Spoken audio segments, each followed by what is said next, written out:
यहाँ पे हमने वीडियो ऐड करनी है तो हमें क्या करना है,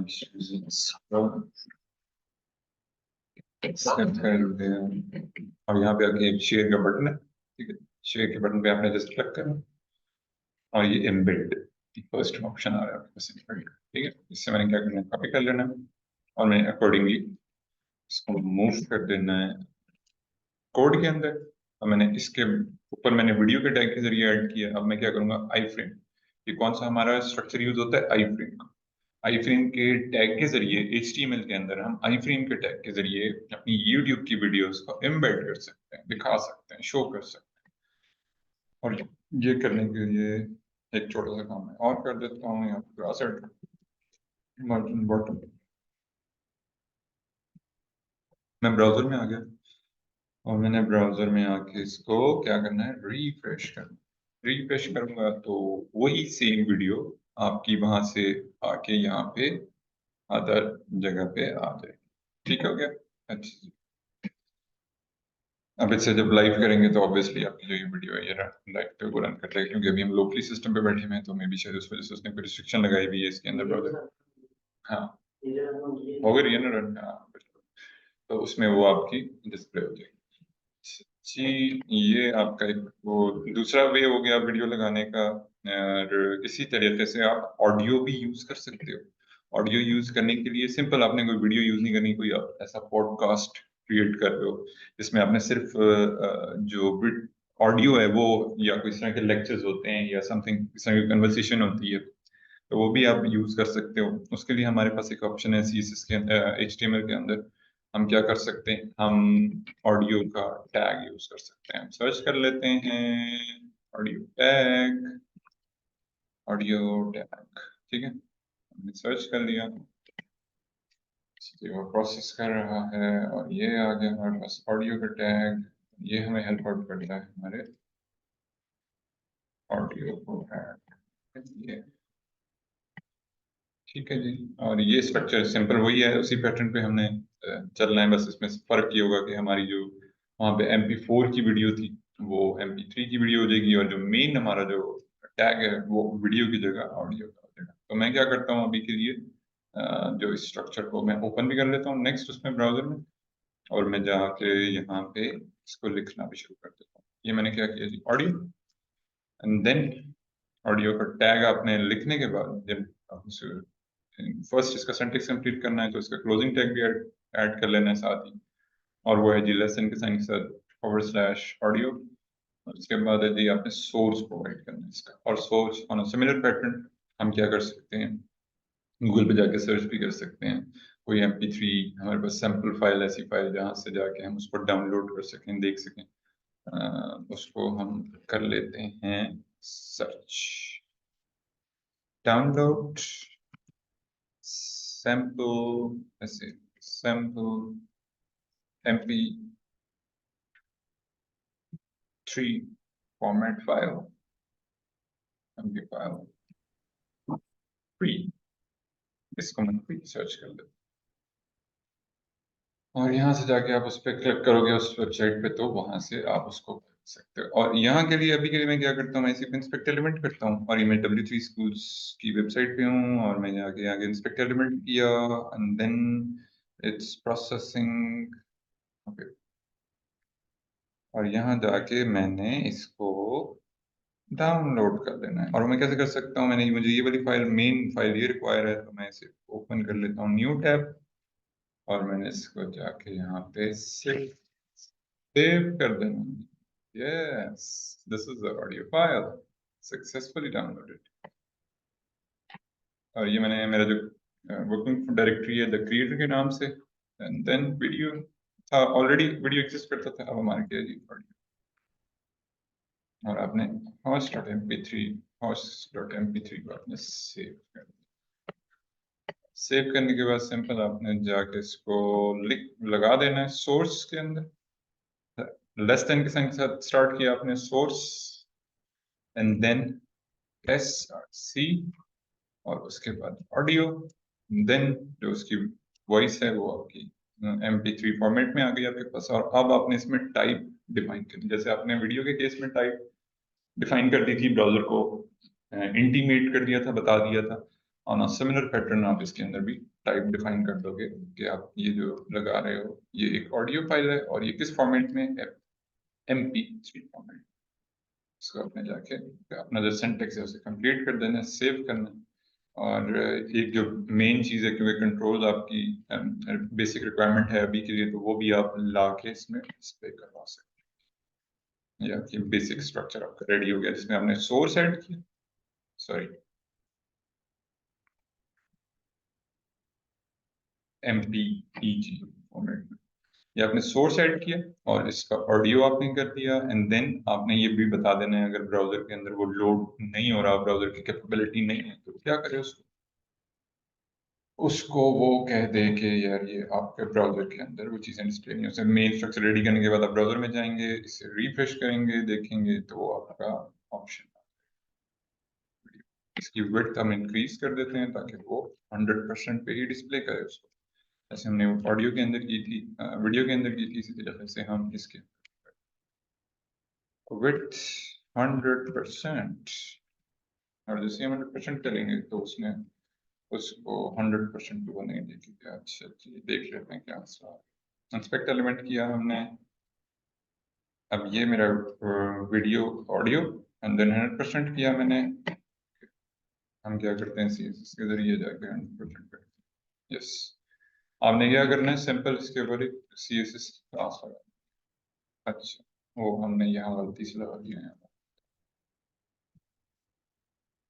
क्लास हो गई डैश 100%।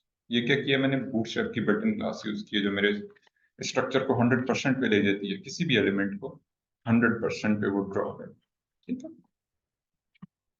अच्छा जी, ये हो गया, ये हो गया, and then I will go back to my design.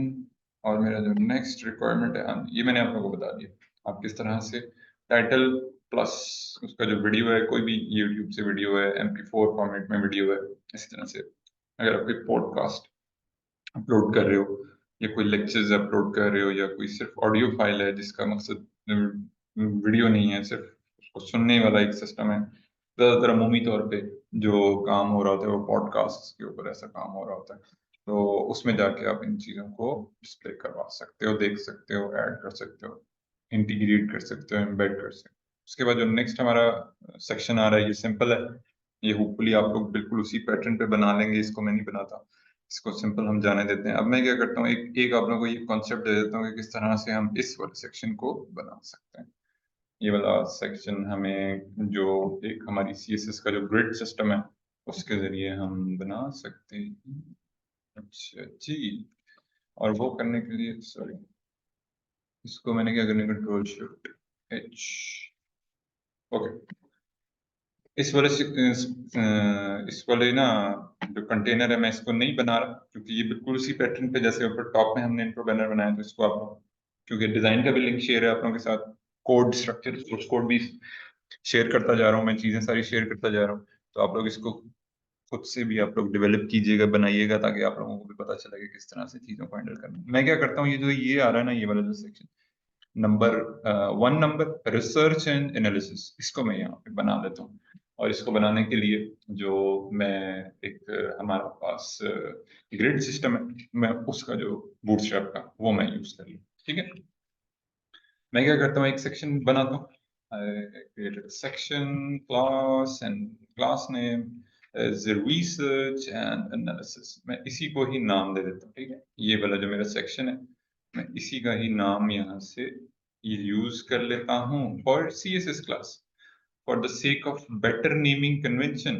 आपकी कोड की रीडेबिलिटी भी इंक्रीज हो रही है, आपको पता भी चल रहा है आप किस सेक्शन पे काम कर रहे हो, किस अ, उससे रिलेटेड हो, तो ये चीजें आपको डिजाइन के अंदर जो एक स्ट्रक्चर डेवलप हुआ हुआ है, ऑलरेडी बना हुआ है, डिजाइन किया हुआ है, उन कंपोनेंट से, उन एलिमेंट से आपको हेल्प मिल रही है आपके स्ट्रक्चर को इजीली बिल्ड करने के लिए। आपको CSS क्लासेस भी डिफाइन करने में आसानी हो रही है, प्लस आपको सेक्शंस बनाने में आसानी हो रही है, आपको पता चलता जा रहा है आपने कैसे कैसे इन चीजों को हैंडल करना। चलिए, ये मैंने सेक्शन क्रिएट कर दिया और उसके अंदर again on a similar pattern जो मैं स्ट्रक्चर फॉलो कर रहा हूँ, मैंने क्या करना है, एक डिफ क्रिएट करनी है, उसके बाद मैंने क्या करना है, जिसके अंदर क्लास लगा देनी है, और मैंने क्या करना है जी, कंटेनर ऐड करना, ठीक है। कंटेनर ऐड करने के बाद जो मेरा नेक्स्ट स्टेप है वो मैंने क्या करना है जी, एक अदर रो लगानी है, मैंने रो ऐड करनी है, ठीक है। एक डिव डिव ऐड करनी है जिसके ऊपर मैंने क्लास लगा, रो का मतलब होता है डिव, एंड देन उसके ऊपर क्लास मैंने कौन सी यूज करनी है, रो, क्योंकि मैं कौन सा इसके अंदर कॉन्सेप्ट यूज कर रहा हूँ, ग्रिड सिस्टम। और बूटस्ट्रैप का जो ग्रिड सिस्टम का कॉन्सेप्ट है वो हमें हेल्प आउट करता है किस किस्म के लेआउट्स को बनाने के लिए। वो इस वक्त जो हमारे सामने करंट सिनेरियो ड्रॉ हो गया कि हमने क्या करना है, एक कंटेंट का हमने साइड पे, लेफ्ट साइड पे दिखाना है और एक राइट साइड पे ऑन अ सिमिलर पैटर्न। अगर मैं नीचे स्क्रॉल करता हूँ तो उसका जो केस है वो ऊपर से इनवर्स हो गया, उसके उलट है, ऑपोजिट है, और उसमें क्या है, पहले इमेज है और सेकंड कंटेंट है। तो इस चीज को हैंडल करने के लिए कोड के अंदर मैं क्या करता हूँ, मैं जाता हूँ बूटस्ट्रैप की ऑफिशियल वेबसाइट पे और मैं क्या लिखता हूँ जी, जाके ग्रिड लिखता हूँ, ठीक है, ग्रिड लिख दूंगा, एंटर करूंगा, तो क्या करेगा, आपको ग्रिड सिस्टम के बारे में सारी डिटेल्स प्रोवाइड कर देगा। अब क्या करना है, मैंने इस स्ट्रक्चर को बनाने के लिए मुझे क्या रिक्वायर है, मुझे जो रिक्वायरमेंट है, मुझे इस वक्त करंट रिक्वायरमेंट है 2 कॉलम्स की। यहाँ पे उसने मुझे एक सिंपल रिक्वायरमेंट दिखाई हुई है बना के, और वो क्या है जी, 3 कॉलम्स के साथ उसने एक जेनेरिक कॉलम्स का उसने मुझे स्ट्रक्चर बना के दिखाया। और अगर मैं नीचे ब्रेक डाउन करता हूँ, नीचे जाता हूँ डिटेल्स में, तो इसमें मुझे काफी सारी चीजें डिटेल में मुझे पता चल रही हैं कि किस चीज के ऊपर जाके क्या क्या चीजें कैसे कैसे अप्लाई हो रही हैं उसमें। और नीचे मजीद एग्जांपल मैंने स्क्रॉल कर आया हूँ तो वो मुझे बता रहा है कि इस तरह से भी मैं काम कर सकता हूँ, और इस तरह से काम करने के लिए जो बेसिक स्ट्रक्चर है, container, row and then columns, ठीक है, one by one columns again. और मैं नीचे स्क्रॉल करता हूँ, सेटिंग वन कॉलम विड्थ के नाम से भी एक उसने वो किया हुआ स्ट्रक्चर बनाया हुआ, ठीक है, सेटिंग वन कॉलम ये आ गया जी। इसमें क्या कर रहा है वो, उसमें डिफरेंट आपको जो स्ट्रक्चर है वो, उसको ऊपर उसने वो स्ट्रक्चर वो बनाया हुआ है, नीचे वो उसका कोड आपको प्रोवाइड करे, ठीक। और मैं क्या करने से कॉपी कर लेता हूँ, लिंक आप लोगों के साथ ग्रुप में शेयर भी कर देता हूँ, ताकि आप लोगों को जब आप लोग इस सेक्शन को बनाओगे, बैठोगे, खुद से करोगे, तो उसमें आप लोगों को हेल्प भी मिलती जाएगी। और मैं क्या करता हूँ जी, इसको जाके मजीद एक्सप्लोर कर लेता हूँ वन बाय वन। इसमें और भी बहुत सारी चीजें हैं, जिस तरह वो आपको कुछ चीजें आपके डिजाइन के हिसाब से उसको चेंज करनी पड़ जाती हैं, उसको अमेंडमेंट्स करनी पड़ जाती हैं, उसने उसको भी उसके साथ प्ले अराउंड करके चीजों को दिखाया हुआ है कि आप किस तरीक़ाकार से इन चीजों के साथ देख सकते हो, चेक कर सकते हो। और ये क्या है जी, आपका वेरिएबल विड्थ, वेरिएबल विड्थ का कंटेंट। उसके बाद क्या है जी, आपका एक और बाकी आगे भी डिटेल्स आ रही हैं, एसेट्रा एसेट्रा। ये रिस्पॉन्सिव क्लासेस भी हैं। रिस्पॉन्सिव क्लासेस का कॉन्सेप्ट मैंने अभी आप लोगों को जो अभी मीडिया क्यूरी का एग्जांपल देते हुए मैंने आप लोगों को बताया था कि हम एलजी को, एसएम को, मीडियम क्लासेस को किस किस तरह से कैसे कैसे हम यूज कर सकते हैं, डिफाइन कर सकते हैं। तो अभी हम इस चीज को मजीद सीख लेते हैं। अब हम क्या करते हैं, यहाँ से जाते हैं, ये एक लिंक शेयर करते हैं आपके साथ व्हाट्सएप पे। एक लिंक ऑलरेडी शेयर हो गया है, और इसी तरीके से एक और लिंक रिस्पॉन्सिव क्लासेस, ये भी आप लोगों के साथ शेयर कर देते हैं, ताकि आप लोगों को यहाँ से हेल्प मिलती जाए। अब हम क्या करते हैं, स्ट्रक्चर को बनाना शुरू करते हैं। स्ट्रक्चर को बनाने के लिए जो मेरी रिक्वायरमेंट है, रो के अंदर मुझे रिक्वायर है, जो फर्स्ट मेरा कॉलम है वो मेरी रिक्वायरमेंट के हिसाब से अगर मैं देखूं उसको, तो वो मुझे तकरीबन 6 and because 50% of the width and 50% total. अगर मैं 100% कंसिडर करता हूँ इसको, यहाँ से लेके और यहाँ तक, इन इस इमेज को और इसको मिला के अगर मैं इसको 100% कंसिडर कर रहा हूँ, इस टोटल को मैं 100% कंसिडर कर रहा हूँ, तो मैं मेरी जो उसके अंदर आने वाले कॉलम्स की जो रिक्वायरमेंट है, जो मेरी जिस चीज को मैं बनाना चाह रहा हूँ, मैं इसके अंदर कोड के अंदर लिखना चाह रहा हूँ, वो क्या है, जो मेरा फर्स्ट कॉलम है वो 50% of total width, and the second column should be 50% of total 100% width। तो इसको डिवाइड करने के लिए मेरे पास बूटस्ट्रैप में क्या ऑप्शन अवेलेबल है, मैं क्या कर सकता हूँ, मैं एक अदद रो की डिव लगाने के बाद एक अदद और डिव लगा सकता हूँ, और उसको डेस्कटॉप स्क्रीन पे टारगेट करने के लिए कॉल LG6। उसमें क्या होता है, हमारे पास 12 का एक ऑप्शन होता है। किस किस चीज में, हमारे पास बूटस्ट्रैप में हम कहां से कहां तक 12 कॉलम्स डिफाइन कर सकते हैं किसी भी 100% के कंटेनर के अंदर, जो कि इस वक्त हमारे सामने बना हुआ है। उसके अंदर हम 12 कॉलम की जो ग्रिड सिस्टम है उसको फॉलो करके अपने स्ट्रक्चर को बना सकते हैं। बाय डिफॉल्ट इसमें 12 कॉलम्स होते हैं। अभी इस वक्त करंटली जो मेरा पेरेंट कंटेनर है उसकी विड्थ कितनी है, 100% है, ठीक है। ये कंटेनर मैंने ऐड किया और इसके अंदर मैंने रो ऐड की, तो ये मेरा जो मेन पेरेंट कंटेनर है वो कितना हो गया, 100% का। अब मैं इसके अंदर जो फर्दर डिवीजन कर सकता हूँ, वो मेरे पास क्या ऑप्शन दे रहा है, बूटस्ट्रैप मुझे क्या ऑप्शन दे रहा है, अगर मैं कॉलम्स इसके अंदर बनाता हूँ तो मैं कितने बना सकता हूँ, 12 कॉलम्स बना सकता हूँ।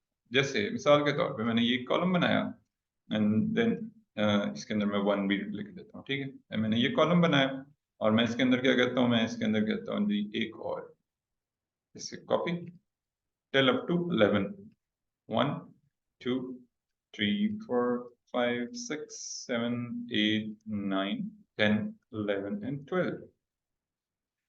अब मैं 1 बाय 1 इनको इसमें डिजिट्स ऐड कर देता हूँ ताकि मुझे पता चल जाए कि ये ब्राउजर में डिस्प्ले हो रहे हैं। ये चीजें वो हैं जो मैं लिखूंगा तो ब्राउजर में डिस्प्ले होंगी, जो स्पीच सेंटर में मैं इनके लिखूंगा वो मेरे ब्राउजर में मुझे डिस्प्ले कर देगा, ठीक है। 1 0 देन 11 देन 12। और इसके अंदर जाके मैं जो ये जो क्लासेस हैं 6 वाली जो मैंने अभी ऐड की वो अभी के लिए मैं क्या करता हूँ, हाइड कर देता हूँ, रिमूव कर देता हूँ। अब ये क्या हुआ, जो मेरा एक स्ट्रक्चर है, जो मेरा बेस स्ट्रक्चर है, मैं समझाने के लिए आप लोगों को बताने के लिए मैंने ये स्ट्रक्चर बनाया, ड्रॉ किया। जो मेरा बेस स्ट्रक्चर है, जो मैं ग्रिड सिस्टम का कॉन्सेप्ट आप लोगों को बता रहा हूँ, वो क्या कर रहा है मुझे इन इस 100% वाले कंटेनर के अंदर जो आगे फर्दर वो डिवीजन कर रहा है, वो 12 कॉलम्स की डिवीजन कर रहा है। अब मैं इसे जाके ब्राउजर में रिफ्रेश करता हूँ तो आपको यहाँ पे उसने क्या किया, 12 कॉलम्स आमने सामने उसने बना के आपको दिखा दिए। यानी कि जो डिजिट लिखे हुए मुझे नजर आ रहे हैं बेसिकली वो क्या है जी, इसमें स्पेसिंग जनरेट कर देता हूँ थोड़ी ताकि आप लोगों को इसका आइडिया हो जाए। अच्छा जी, स्पेसिंग जनरेट करने के लिए py का कॉन्सेप्ट में यूज कर रहा हूँ और मैं क्या कर सकता हूँ, मैक्स 5 तक जा सकता हूँ। स्पेसिंग ऑटोमेटिकली टॉप से और बॉटम से जेनेरिक विड्थ उसने स्पेस जनरेट कर दी, ठीक है। अच्छा जी, ये क्या है जी, इसके अंदर मैंने एक कंटेनर लगाया है और ये रो, ये मेरा कंटेनर 100% विड्थ को इस टाइम कटर कर रहा है। जो मैंने फिक्स विड्थ का कॉन्सेप्ट यूज किया, और फिक्स विड्थ जो बूटस्ट्रैप के अंदर होती है वो बाय डिफॉल्ट 1140 पिक्सल होती है, ठीक है। वो इस वक्त आपको यहाँ पे ऊपर टॉप होवर करने पे भी नजर आ रही है डिव कंटेनर क्रोम ब्राउजर के अंदर, और प्लस वो आपको राइट साइड का जो ये पैनल है हमारा बूटस्ट्रैप का, वो मैक्स विड्थ आपको ड्रॉ करके बता रहा है। इसके अंदर मैं फर्दर जो चीज आप लोगों को इस वक्त बताने लगा हूँ, वो जो कॉन्सेप्ट में देना चाह रहा हूँ वो क्या है जी, हमारा ग्रिड सिस्टम का कॉन्सेप्ट ये है कि कंटेनर, रो और उसके अंदर आगे फर्दर कॉलम्स, और फर्दर कॉलम्स जो हैं बाय डिफॉल्ट बूटस्ट्रैप के अंदर फर्दर कॉलम्स जो हैं वो आपके जो ग्रिड सिस्टम के अंदर आप कर सकते हो। वैसे तो बहुत सारे मल्टीपल आप कर सकते हो, यानी कि अप टू इनफाइनाइट नंबर तक आप जा सकते हो, लेकिन द मेन जो कॉन्सेप्ट है वो देने के लिए, समझाने के लिए, बताने के लिए आप कहाँ तक जा सकते हो, 12 कॉलम्स तक जा सकते हो, 1 से लेके 12 कॉलम तक जा सकते हो, अप टू 12 कॉलम। यानी कि ग्रिड सिस्टम जो है आपका एक 100% विड्थ के अंदर जो फर्दर आपको एक प्रॉपर साइजिंग के साथ डिफाइन करके जो एक डेफिनेशन आपको प्रोवाइड कर देगा। इसका मतलब ये है कि 12 तक जाने का मतलब ये है कि एक आपका जो कॉल LG 1 से स्टार्ट होके जो आपका नेक्स्ट बनता है वो 12 तक बनता है। 12 यानी कि जो मैक्स लिमिट है आपकी वो 12 है। बिल्ट इन क्लासेस की मैं बात कर रहा हूँ, मैं इस वक्त बिल्ट इन क्लासेस की, यानी अगर आप इसे 12 कर देते हो और मैं बाकियों को मैं रिमूव कर देता हूँ तो वो आपको कहाँ से कहाँ तक कंटेन करेगा। ये जो 12 आपका जो कॉलम है, जो LG 12 मैंने लिखा है, तो वो आपका कहाँ से कहाँ तक कंटेन करेगा, वो आपके पेरेंट कंटेनर के हिसाब से कंटेन कर देगा। यानी कि इस वक्त मैंने 12 किया तो उसने उसको इंटरनल कॉलम को मेरे 12 को जो ग्रिड सिस्टम था ना मेरा 12 पेरेंट कंटेनर का 100% का, उसके हिसाब से उसने up to 1140 is equal to 1140 कर दिया। अब मैं कहता हूँ यार ये ना कम कर दे, ये मैं कहता हूँ 11 पे ड्रॉ करें। मैं इसे 11 करता हूँ, सेव करता हूँ तो वो स्पेस उसकी कम करना शुरू कर देगा। अब उसने क्या किया जी, अब उसने क्या किया, पेरेंट कंटेनर तो मेरा 1140 है जो कि इस वक्त मुझे दिख भी रहा है यहाँ पे, लेकिन जो मेरा इंटरनल पे चाइल्ड कंटेनर है वो कितने पे आ गया, 1045 पिक्सल पे आ गया वो। और वो कम करके कैसे कम कर दिया उसने, उसने वो जो CSS की एक बिल्ट इन क्लास है जो मैंने यूज की है, कॉल LG11, और उसमें उसने फ्लेक्स जो है उसका 00 ऑटो रखा हुआ है, और उसकी जो मैक्स विड्थ है जहां तक वो उसको ड्रॉ कर रहा है वो 100% में से उसने rest of the amount minus कर दिया, और बाकी आने वाला जो आंसर है 91.6667% ये उसने वहां पे उसको बना दिया, जो कि पिक्सल में, पिक्सल यूनिट में कन्वर्ट होके आउट ऑफ किस में से 1140 में से अगर हम उसे माइनस करें तो वो आंसर आ रहा है उसका 91% 0.6 का जो आंसर आ रहा है यूनिट में कन्वर्ट करके वो 1045 पिक्सल आ रहा है। ऑन अ सिमिलर पैटर्न मैं कहता हूँ ये 6 पे ले जाए, क्योंकि मेरी रिक्वायरमेंट इस टाइम 6 की है और मैं अपने कंटेंट को 6 पे दिखाना चाह रहा हूँ। तो क्या करेगा, रेस्ट ऑफ द स्क्रीन में से 50% माइनस कर देगा। ठीक है, जैसे मैंने ये किया और मैं इसको जाके इधर में 6 लिख भी देता हूँ। डिजिट मैंने लिख दिया 6, और अब मैंने क्या किया जी, जो कि मेरी एग्जैक्ट रिक्वायरमेंट है इस टाइम, और मैंने क्या करना है अब मैं इसको होवर करके देखता हूँ तो उसने टोटल में से 50% पे वो ड्रॉ कर दिया मेरा कॉलम जो मैंने बनाया ग्रिड सिस्टम के अंदर, और जो रेस्ट ऑफ द स्पेस है वो ब्लैंक चल रही है इस टाइम, जहां पे मैं क्या करूंगा, मैं दूसरा कंटेनर लगा के इमेज लगा दूंगा। तो ये होपफुली आप लोगों को एक चीज इसकी जो एक्सप्लेन हो गई होगी कि किस तरह से हम ग्रिड सिस्टम को, और भी जब आप लोग खुद से ये चीजें बनाओगे ना, जब आप लोग खुद से इसके साथ प्ले अराउंड करोगे, जितना ज्यादा आप लोग डिजाइन के ऊपर प्रैक्टिस करोगे, देखोगे, जाओगे बार बार डिफरेंट डिजाइन के, जैसे मैंने आपको बताया फिग्मा के ऊपर आप जाके अपना अकाउंट क्रिएट करके और फ्री जो डिजाइन बने हुए उनको जाके आप खुद से ट्रांसलेट कर सकते हो, उसको बना सकते हो, उसकी HTML लिख सकते हो। तो जैसे जैसे आपके पास डिजाइन की वेरिएशन होंगी ना, और जितना ज्यादा काम आप करोगे, जितनी ज्यादा कोडिंग करोगे, तो आपको ये चीजें कॉन्सेप्ट समझ आने लगेंगे कि ग्रिड सिस्टम बेसिकली है क्या, कैसे वर्कआउट करता है। तो यहाँ पे मुझे रिक्वायर क्या है जी, मैंने एक अदद टाइटल ऐड करना है, और टाइटल ऐड करने के लिए मैं क्या करूंगा जी, H3 यूज करूंगा, और H3 यूज करने के लिए के बाद मैं क्या करूंगा जी, इसे कॉपी किया मैंने और यहाँ पेस्ट कर टेक्स्ट ले आया मैं, और उसके बाद जो मेरी नेक्स्ट रिक्वायरमेंट है वो मैंने ये टेक्स्ट ऐड करना है, वो मैंने इसे कॉपी किया और पैराग्राफ के टैग में इसको मैंने पेस्ट किया।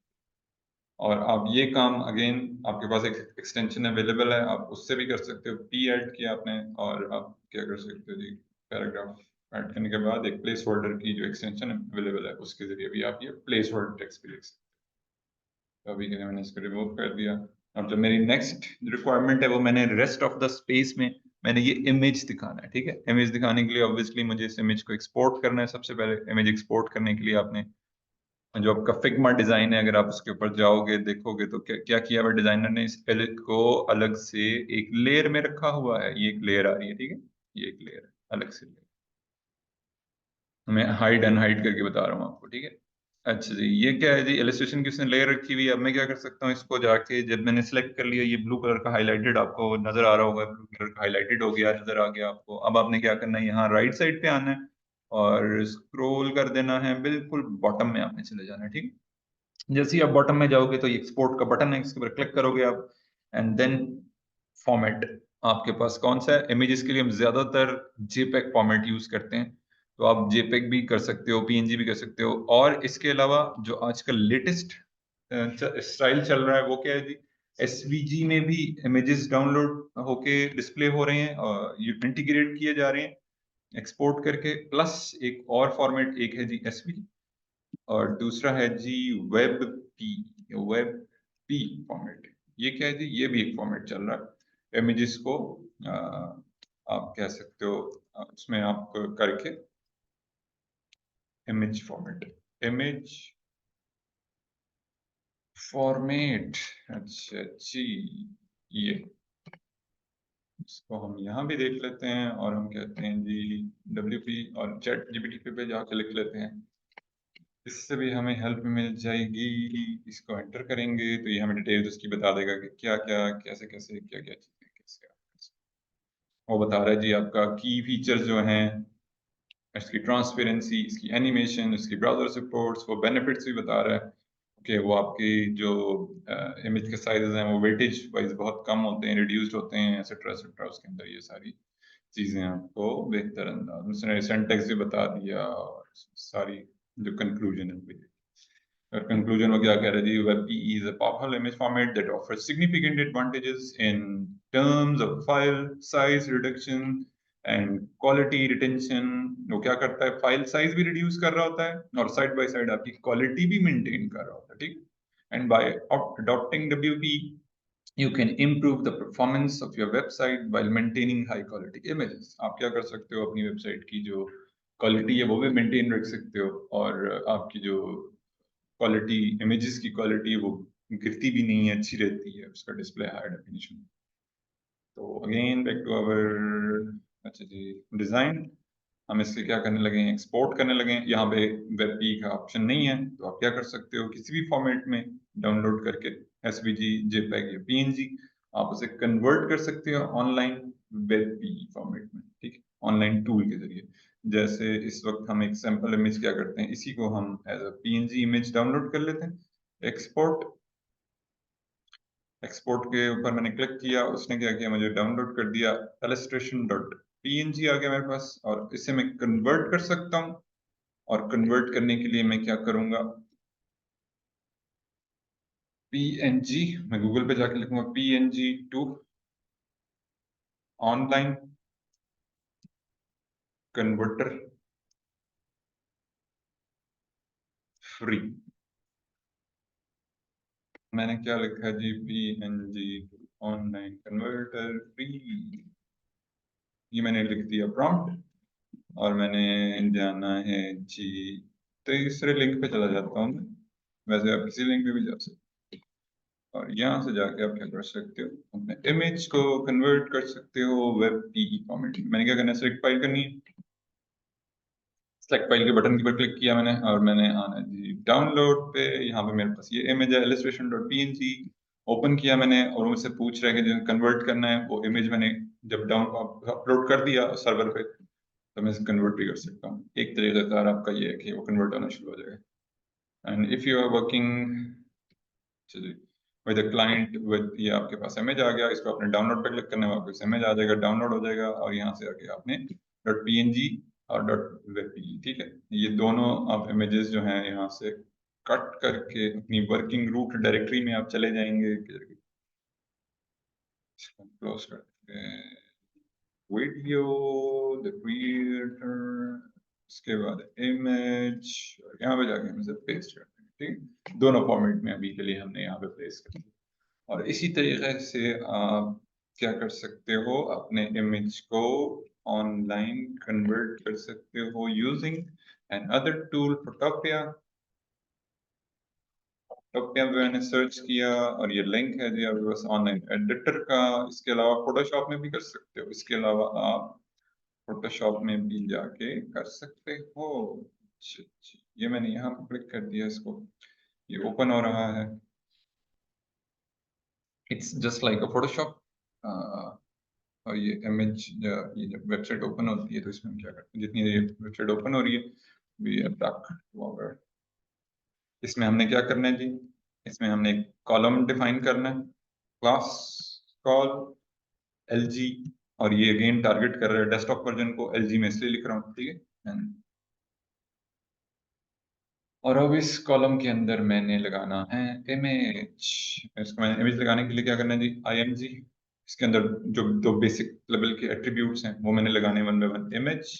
और मैंने कौन सा वाला इमेज यूज करना है जी, इलस्ट्रेशन डॉट वेब पी, और ऑल टैग, और जो भी आप इसका इलस्ट्रेशन के लिए आप वर्डिंग यूज करना चाह रहे हो, मैं कहता हूँ कि यही वर्डिंग जो है मेरी यहाँ पे रिसर्च एंड एनालिसिस की, यहाँ पे मूव कर दे। ये मैंने यहाँ पे कॉपी पेस्ट कर दिया।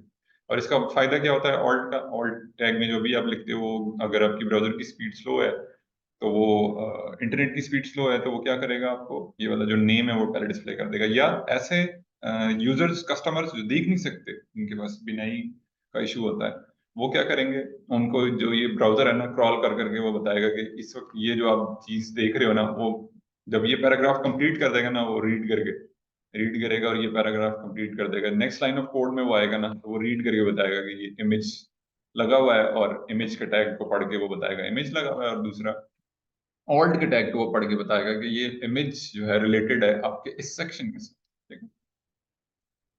इसका मैंने क्या करना है जी, इसके बारे में क्लास मैंने यूज करनी है, और इसकी क्लास एक जेनेरिक क्लास होती है हमारी सीसीएस की, उसको मैं बता देता हूँ आप लोगों को, वो होती है इमेज फ्लूइड के नाम से। इमेज फ्लूइड वो क्या करती है, आपके इमेजेस के लिए स्पेसिफिकली टारगेट कर रही होती है, ये यूज कर सकते हो आप। और ये आप यूज करने के बाद इसका आउटपुट आप देख लोगे, आपने पाथ ऐड कर दिया, आपने ऑल टैग ऐड कर दिया, और आपने उसका ऐड कर दिया स्ट्रक्चर, आपने, हमारी वेबसाइट भी ओपन हो गई है। अब हम जाते हैं इसके अंदर, और इसको करते हैं हम रिफ्रेश। जैसे हम रिफ्रेश करेंगे, अगेन सिंपल वे था, इतना डिफिकल्ट नहीं था, हाँ, लेकिन इसमें हमने अगर का जो ग्रिड सिस्टम का जो कॉन्सेप्ट है वो काफी हद तक हमारा क्लियर हुआ है, कि हमने किस तरह से इन चीजों को हमने लिखना है, करना है, हमने बनाना है। इसी तरीके से मिसाल के तौर पे अगर मेरे पास यहाँ पे 3 कॉलम्स बनाने होते मैंने, तो मैंने क्या करना था, उसको डिवाइड कर लेना था 3 कॉलम्स के अंदर। और वो मैं करने के लिए मैंने क्या करना था जी, एक कॉलम और मैंने बनाना था। इस टाइम 2 कॉलम्स के अंदर है, 50-50% है। मैंने एक और कॉलम बनाने के लिए डिव क्रिएट करना था, उसके अंदर क्या लिखना था, मैंने अगर सिमिलर बिट पे लेके जाना है इन सबको, तो मैं क्या कर सकता हूँ, सिमिलर बिट पे ले जाने के लिए कॉल LG4 लगा सकता हूँ। This is an other column, this is an other column.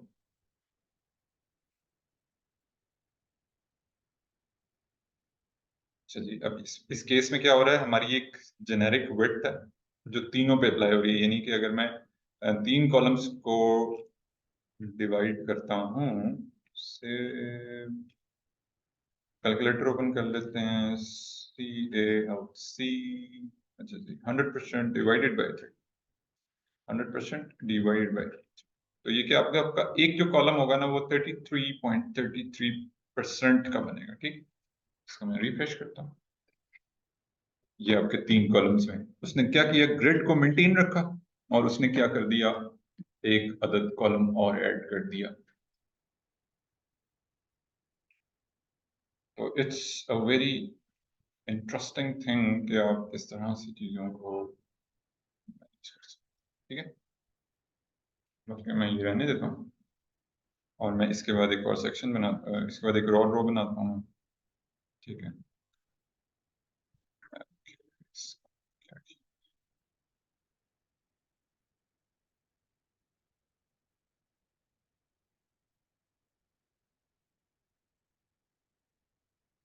तो जी, ये मैंने क्या किया, एक रो क्रिएट कर दी, और रो दूसरी जो फर्स्ट रो है ना, वो मैंने आपको एग्जांपल के तौर पर समझाने के लिए कर दी। बाकी हम अपने डिजाइन पे बैक कर लेते हैं, ताकि जब आप लोगों के साथ सोर्स कोड शेयर हो, तो वो भी आप लोगों को आइडिया हो जाएगी आप लोगों ने किस तरह से ग्रिड सिस्टम को भी फॉलो करना है। ठीक, back to 6 column and remove this first column, और ये हो गया जी हमारा डिजाइन के हिसाब से स्ट्रक्चर रेडी। ठीक है, this one is according to our design. अब जो हमारी सेकंड रिक्वायरमेंट है, जो डिजाइन में अगर हम देख रहे हैं, ये भी बता देता हूँ मैं आपको। इसमें आप कैसे सेव कर सकते हो इमेज को, वेब पी में ओपन करना है आपने। मैंने क्या ओपन किया है, ऑनलाइन टूल ओपन किया। ठीक है, photopia.com, ये लिंक शेयर है आपके साथ व्हाट्सएप पे, ओपन फ्रॉम कंप्यूटर। और ये मैंने अभी रिसेंटली जो इमेज डाउनलोड किया था, वो मैंने मूव कर दिया क्रिएटर के अंदर। और image, this image is .png format में आया था हमारे पास। ओपन करना है आपने, और इसके बाद ओपन होने के बाद आपने क्या करना है, फाइल एक्सपोर्ट एज, ये आ गया। ठीक है, W web P format, .webp format. आप क्या कर सकते हो, जैसे क्लिक करोगे वो आपको क्वेश्चन करेगा कि ये आपने इस इमेज को, मैंने कहना है जी बिल्कुल, ये सेटिंग आप चेंज कर सकते हो, उसकी क्वालिटी मेंटेन कर सकते हो। कम करोगे तो उसको रिड्यूस कर देगा फाइल साइज, ये फाइल साइज आपको रिड्यूस होता होगा। और जब इसे 100% पे लेके जाओगे, तो इसकी फाइल, उसका जो वेटेज है फाइल का, वो इंक्रीज कर देगा। ठीक है, without losing the quality of the image, वो उसके फाइल साइज को कम ज्यादा कर रहा है। वेब पी फॉर्मेट का फायदा है। ठीक है, वेब पी फॉर्मेट का फायदा। सेव पे क्लिक करोगे, और इसके बाद इमेज आपके पास सेव हो जाएगा, एंड देन जो भी आपने अकॉर्डिंगली आप उसे यूज कर सकते हैं। आज मुझे जूम टाइम ज्यादा दे रहा है, खैरियत है? कितना टाइम दिया उसने? आज हमें तीसरी वीडियो रिकॉर्ड करने की जरूरत नहीं पड़ रही, क्या चक्कर? We have 9 minutes remaining in the lecture as well. Increase कर दिया मैंने, समथिंग इंटरेस्टिंग। इतने दिन इस्तेमाल किया जूम फ्री में कि उसने हमें इजाजत दे दी है, भाई जो मर्जी करो। तुमसे मैं बात आया, चलें। ओके, अब हमारी क्या रिक्वायरमेंट है जी, मैं दूसरे तरीके से भी आपको इमेज सेव करने का, इसके अलावा फोटोशॉप में भी कर सकते हो, इलिस्ट्रेटर में भी कर सकते हो। फोटोशॉप में भी ऑलमोस्ट इससे मिलता जुलता ही प्रोसेस होगा। ये जो मैंने आपको फोटोपिया के अंदर करके दिखाया ना, इसमें जाके आप फाइल के ऊपर क्लिक करोगे, यहीं पे कहीं आपके पास ऑप्शन होगा इसको वेब पी फॉर्मेट में सेव करने का। ठीक है, अच्छा, बैक टू आवर डिजाइन। और डिजाइन में अब हमारी जो नेक्स्ट रिक्वायरमेंट है, वो क्या है जी हमारा। फर्स्ट में तो ये था ना, हमने टेक्स्ट कंटेंट यहाँ लिखना था और इमेज दिखाना था। हमारा क्या है, फर्स्ट में आपका इमेज है, और सेकंड में आपका कंटेंट है। तो सिंपली आप क्या करोगे, आप कॉलम्स को स्विच कर दोगे। ठीक, कॉलम्स आप स्विच कर, मैंने क्या करना है, इन्हीं कॉलम्स को कॉपी करना है, रो सेम रख रहा हूं मैं, रो नहीं चेंज कर रहा, ठीक है।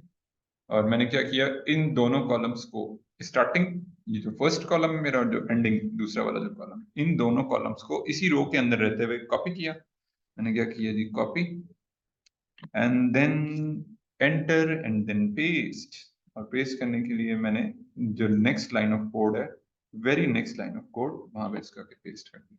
अब मेरा स्ट्रक्चर अगर मैं सेव करता हूँ और ब्राउजर में आता हूँ तो वो क्या करेगा, सिमिलर उसी पैटर्न पे एक और सेक्शन मुझे बना देगा। मेरी रिक्वायरमेंट ये नहीं है, मेरी रिक्वायरमेंट ये है कि ये इमेज यहाँ पे आने के बाद जो नेक्स्ट मैं बनाऊं वो इमेज यहाँ से यहाँ पे आ जाए। तो इमेज मूव करने के लिए मैं कोड के अंदर भी मूव कर सकता हूँ, यहाँ से जाके ऐसे कोड के अंदर जाऊंगा मैं, इसको कहाँ पे मूव करना है मैंने, यहाँ पे मूव करना, ठीक है। सेव और सिंपल वो मेरा कोड मूव, मैंने क्या किया, इमेज का जो कोड है, जो कॉलम आ रहा था इमेज का, वो मैंने मूव कर दिया। और मुझे दूसरे इमेज की रिक्वायरमेंट है यहाँ पे, तो मैं क्या करता हूँ, यहाँ पे इस इमेज के ऊपर क्लिक करता हूँ, एक्सपोर्ट करता हूँ, जेपेग में लिखता हूँ, उसको एक्सपोर्ट इलस्ट्रेशन करता हूँ, और ये इमेज आ गया मेरे पास। And then open and copy and कहाँ पे लेके जाना है आपने, इसको रीनेम कर देता हूँ। किस नाम से इसको रीनेम करना है, मैंने सेक्शन को कॉन्सेप्ट, कॉन्सेप्ट एंड डेवलपमेंट, इसको मैंने रीनेम करना है जी, कॉन्सेप्ट एंड डेवलपमेंट। अच्छा जी, मैंने इसको कॉपी किया। नेमिंग कन्वेंशन जो है आपको हेल्प आउट करेगी आपके इमेजेस को भी अलग अलग डिस्प्ले करने में, यानी कि इमेजेस के फोल्डर के अंदर, ठीक है। इसको मैं लेट सपोज इलस्ट्रेशन कर देता हूँ, कॉन्सेप्ट एंड डेवलपमेंट।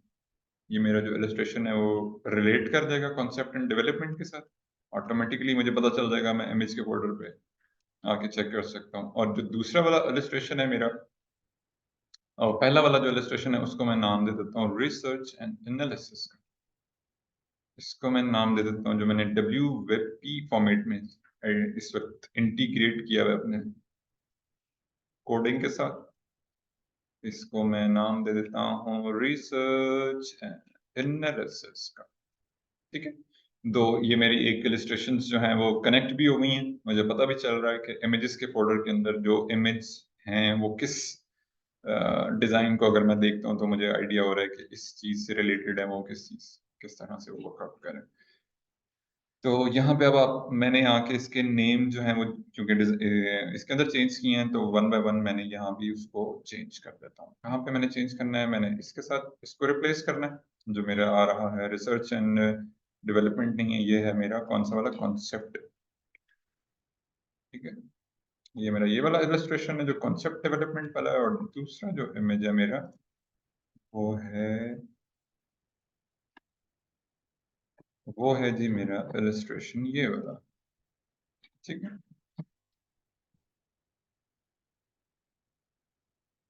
तो मैं ये कर देता हूँ, मूव कर देता हूँ। ऑल्ट के टैग में आप देख रहे होंगे कि मैं जो इंग्लिश के वर्ड्स हैं, जो बेसिकली स्पेसेस वगैरह, मैं एज इट इज सेम, क्योंकि ये रीड करना है ब्राउजर ने, ठीक है ना।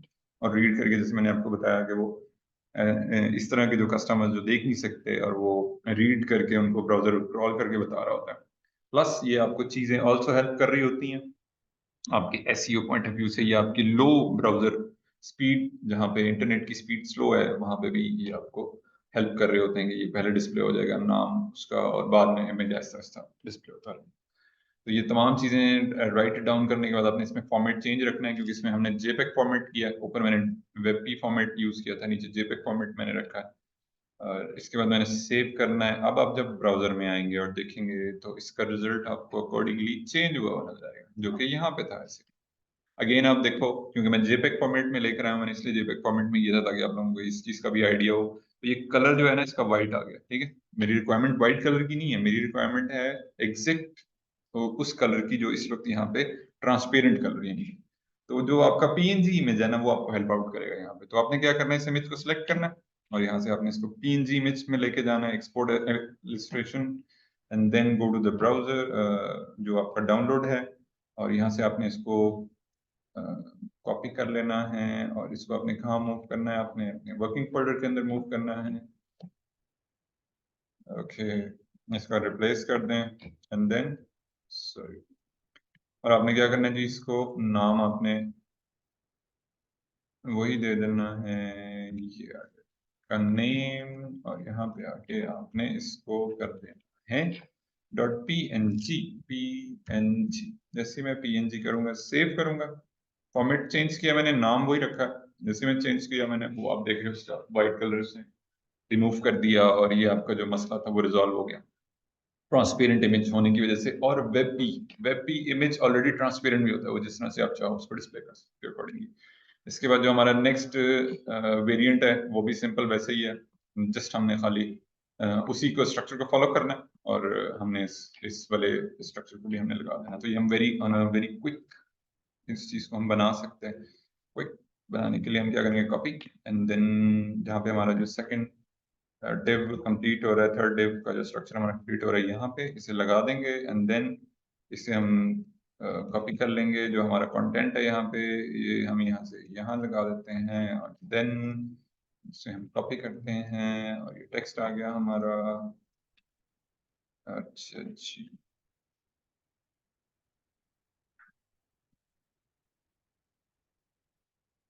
ओके,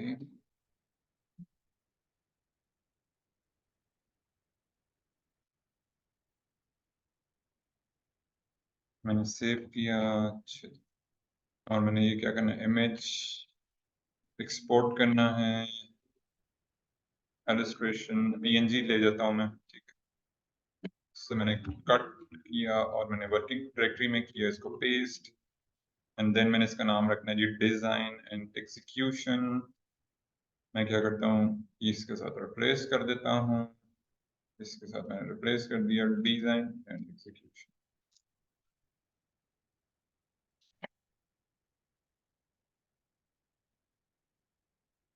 अच्छा जी, ये नेम जो है आपने वहां रखना है जाके, और इसका फॉर्मेट आपने रखना है पी, ठीक। और नेम आपने दे देना है, इसको रीनेम कर दिया मैंने, और आपने या फिर तीनों सेक्शंस कंप्लीट हो गए। सेक्शंस के अंदर स्पेसिंग ऐड करने के लिए आपके पास जो क्विकर वे है उसको ऐड करने का, वो आप क्या कर सकते हो, इसमें जाके हम क्या करते हैं जी, हम इसके अंदर जाएंगे, और इसके अंदर एक बटन क्लास हम यूज कर सकते हैं, उसके जरिए भी हम लगा सकते हैं। प्लस हमारे पास एक ऑप्शन अवेलेबल है, हम स्पेसिफिकली इन तमाम चीज़ों को अलग अलग से भी जाके क्लासेस दे सकते हैं, ठीक है। और क्लासेस देने के लिए इसके अंदर एक बाय डिफॉल्ट क्लासेस का स्ट्रक्चर होता है, margin bottom MB, margin bottom, ठीक है। इस तरह से ME मार्जिन एंड, जो भी आपने वैल्यू दोगे वो मार्जिन एंड से आपको दिखा देगा, और इसी तरह से MS मार्जिन स्टार्ट, और जो भी वैल्यू आप दोगे 1 से लेके 5 तक वो आपको दिखा देगा, ठीक है। तो अभी के क्या मेरी, और इसी तरह से MT stand for margin top, ये सारी बिल्ट इन क्लासेस हैं बूटस्ट्रैप। तो ये अभी के लिए हम क्या करते हैं, margin bottom, copy paste and copy and paste and copy and paste, ठीक है, वन बाय वन, या फिर मल्टीपल सिलेक्शन करके इस तरह से भी आप क्लासेस दे सकते हैं। और मैंने ये क्या करना है जी, मार्जिन बटन, ठीक है, सेव करेंगे, और इसमें आपके पास उसने स्पेसेस जनरेट कर, ठीक है ना, स्पेसेस आ गई इस button as per the design requirement.